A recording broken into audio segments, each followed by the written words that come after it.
ಇವತ್ತು ನಾನು ಮಸಾಲೆ ರಾಗಿ ರೊಟ್ಟಿ ಹೇಗೆ ಮಾಡೋದು ತೋರಿಸ್ಕೊಡ್ತೀನಿ. ಯಾತ್ರಲ್ಲಿ ಮಾಡಿದೆ, ಹೇಗೆ ಮಾಡಿದೆ ನೋಡೋಣ ಬನ್ನಿ. ನಾನು ಅದ್ರ ಜೊತೆ ರೆಡ್ ಚಟ್ನಿ ಪುಡಿ ರೆಸಿಪಿ ಕೂಡ ತೊಗೊಂಬಂದಿದ್ದೀನಿ. Hi everyone, welcome to Hema's hobbies and kitchen. ಮೊದಲಿಗೆ ನಾನು 1-2 ಕಪ್ಪಷ್ಟು ನೀರು ತಗೊಂಡು ಅದಕ್ಕೆ ಒಂದು ಅರ್ಧ ಕಪ್ಪಷ್ಟು ಇದ್ಕವರೆ ಬೇಳೆ ಹಾಕ್ಕೊಂಡು ಅದನ್ನು ಬೇಯಿಸ್ಕೊಂಡು ಒಂದು ಸ್ವಲ್ಪ ಉಪ್ಪಲ್ಲಿ ಅದು ಚೆನ್ನಾಗಿ ಕುದಿ ಬಂದಮೇಲೆ 1.5 ಕಪ್ಪಷ್ಟು ರಾಗಿ ಹಿಟ್ಟು ಹಾಕ್ಕೊಂಡು ಇದನ್ನು ಚೆನ್ನಾಗಿ ಕಡಿಮೆ ಉರಿ ಮಾಡಿಕೊಂಡು ಇದನ್ನು ಮಿಕ್ಸ್ ಮಾಡ್ಕೊತಾ ಇದ್ದೀನಿ. ನೀರು ಬೇಕಿದ್ರೆ ಇನ್ನೊಂದು ಸ್ವಲ್ಪ ನೀವು ಹಾಕ್ಕೋಬೋದು. ಇದನ್ನು ಸ್ವಲ್ಪ ಉರಿ ಕಡಿಮೆ ಮಾಡಿಬಿಟ್ಟು ಇವಾಗ ಮುಚ್ಚಿಬಿಟ್ಟು 1 ನಿಮಿಷ ಇದನ್ನು ಹಾಗೇ ಬೇಯಿಸ್ಕೊಳ್ಳೋಣ. ಈಗ 1 ನಿಮಿಷ ಆಗಿದೆ ನೋಡಿ, ಈ ಥರ ಆಗಿದೆ. ನಾನೊಂದು ಸ್ವಲ್ಪ ನೀರು ಹಾಕ್ಕೊಂಡಿದ್ದೆ ಮೇಲ್ಗಡೆ. ಇವಾಗ ಇದನ್ನು ಒಂದ್ಸತಿ ನೋಡಿ ಈ ಥರ ಸ್ವಿಚ್ ಆಫ್ ಮಾಡಿಬಿಟ್ಟು ಇವಾಗ ಮಿಕ್ಸ್ ಮಾಡ್ಕೊಳ್ಳೋಣ. ಮಿಕ್ಸ್ ಮಾಡ್ಕೊಂಡ್ಬಿಟ್ಟು ಇದನ್ನು ಸ್ವಲ್ಪ ತಣ್ಣಗಾಗೋಕ್ಕೆ ಬಿಡೋಣ. ಯಾಕಂದರೆ ಇವಾಗ ಕೈ ಹಾಕೋಕ್ಕಾಗಲ್ವಲ್ಲ, ಬಿಸಿ ಇದೆ ತುಂಬ. ಅದು ಸ್ವಲ್ಪ ತಣ್ಣಗಾದಮೇಲೆ ಇದಕ್ಕೆ ನಾನು ತುರಿದಿರೋಷ್ಟು 1 ಸ್ಪೂನಷ್ಟು ಶುಂಠಿ, ಆಮೇಲೆ 1 ಹಿಡಿಯಷ್ಟು ಕೊತ್ತಂಬರಿ ಸೊಪ್ಪು ಮತ್ತು 1 ಹಿಡಿಯಷ್ಟು ಸಬ್ಸಿಗೆ ಸೊಪ್ಪು ಇವೆಲ್ಲ ಹಾಕ್ಕೊಳ್ತಾ ಇದ್ದೀನಿ. ಈ ರೊಟ್ಟಿ ಹಿತ್ಕವರಿ ಸೀಸನಲ್ಲಿ ಮಾಡಿ ನೋಡಿ, ತುಂಬ ಚೆನ್ನಾಗಾಗುತ್ತೆ. ನಾವು ಹೇಗಿದ್ರು ಅಕ್ಕಿ ರೊಟ್ಟಿ ಮಾಡ್ತಾ ಇರ್ತೀರವಲ್ಲ, ರಾಗಿನಲ್ಲೂ ಈ ಥರ ಮಾಡಿ ನೋಡಿ. ಆಮೇಲೆ ಒಂದು ಸ್ವಲ್ಪ ಚಿಲ್ಲಿ ಫ್ಲೇಕ್ಸ್, ಜೀರಿಗೆ, ಆಮೇಲೆ ಎಳ್ಳು ಬೇಕಿದ್ರೆ ಹಾಕ್ಕೋಬೋದು, ಇಲ್ಲಾಂದರೆ ಸ್ಕಿಪ್ ಮಾಡ್ಬೋದು. ಆಮೇಲೆ ಒಂದು ಸ್ವಲ್ಪ ತೆಂಗಿನದು ತುರಿ,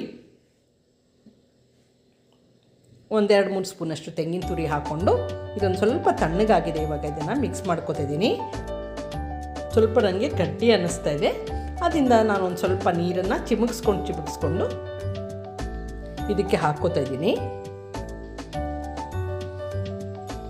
ಹಾಕ್ಕೊಂಡು ಇದನ್ನು ನೀಟಾಗಿ ಮಿಕ್ಸ್ ಮಾಡ್ಕೊಂಬಿಡೋಣ ಒಂದು ಸತಿ ಯೂನಿಫಾರ್ಮ್ ಆಗಿ.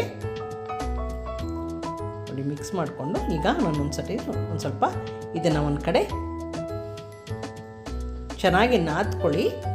ಚೆನ್ನಾಗಿ ನಾದ್ಕೊಂಡು ಇದನ್ನು ಒಂದು ಕಡೆ ಎತ್ತಿಟ್ಕೊಂಡ್ಬಿಟ್ಟು ನಾನಿವಾಗ ಚಟ್ನಿ ಪೌಡರ್ ಮಾಡೋದು ತೋರಿಸ್ತಾ ಇದ್ದೀನಿ. ಒಂದು ಪ್ಯಾನ್ನ ಕಾಯಿಸ್ಕೊಂಡು ಅದಕ್ಕೆ ಒಂದು ಅರ್ಧ ಸ್ಪೂನಷ್ಟು ಎಣ್ಣೆ ಹಾಕ್ಕೊಂಡು 8-10 ಎಸಳು ಬೆಳ್ಳುಳ್ಳಿ, 1 ದೊಡ್ಡ ಸ್ಪೂನಷ್ಟು ಕಡಲೆ ಬೀಜ, ಇದನ್ನು ಸ್ವಲ್ಪ ಲೈಟಾಗಿ ಫ್ರೈ ಮಾಡ್ಕೊಂಡ್ಬಿಟ್ಮೇಲೆ ಇದಕ್ಕೆ ನಾನು ಒಂದು 5-6 ಬ್ಯಾಡಗಿ ಮೆಣಸಿನ್ಕಾಯಿ, 1 ಸ್ಪೂನಷ್ಟು ಧನಿಯಾ, ಇದೆರಡನ್ನೂ ಫ್ರೈ ಮಾಡ್ಕೊಂಬಿಡೋಣ. ಇವಾಗ ಈ ಚಟ್ನಿ ಈ ರಾಗಿ ರೊಟ್ಟಿ ಜೊತೆ ತುಂಬ ಚೆನ್ನಾಗಿರುತ್ತೆ. ಆಮೇಲೆ ಒಂದಷ್ಟು ಕರಿಬೇವಿನ ಸೊಪ್ಪು ಅದನ್ನು ಹಾಕ್ಕೊಂಡು ಇದನ್ನು ಫ್ರೈ ಮಾಡ್ಕೊಂಬಿಡೋಣ.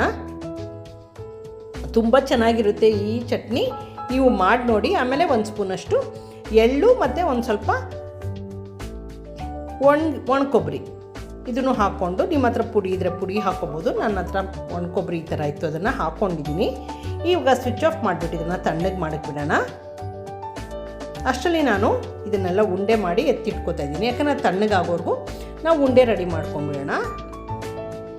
ನನಗೆ ಇಲ್ಲಿ ನೋಡ್ತಾ ಇದ್ದೀರಲ್ಲ, ಈ ಥರ ಉಂಡೆ ಮಾಡಿಕೊಂಡು ಒಂದು ಕಡೆ ಎತ್ತಿಟ್ಕೊಂಬಿಡೋಣ.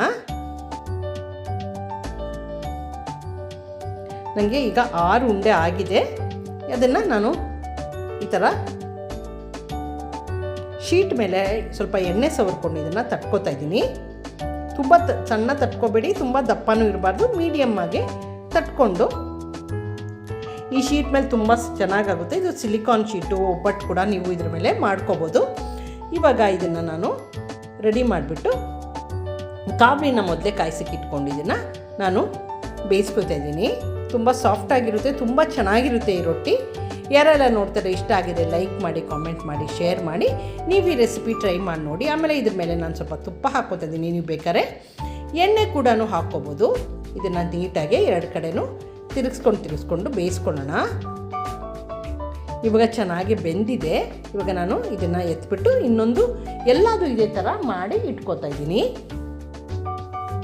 ಇವಾಗ ಎಲ್ಲ ರೊಟ್ಟಿ ಎಲ್ಲ ಆದಮೇಲೆ ನಾನು ಮಿಕ್ಸಿ ಜಾರ್ಗೆ, ಇವಾಗ ತಣ್ಣಗಾಗಿರುತ್ತೆ ಅಷ್ಟರಲ್ಲಿ ನಾನು ಮಿಕ್ಸಿ ಜಾರ್ಗೆ ಇವಾಗ ಮಾಡಿಟ್ಕೊಂಡಿದ್ದೀವಲ್ಲ ಚಟ್ನಿಗೋಸ್ಕರ ಅದನ್ನು ಹಾಕ್ಕೊಂಡು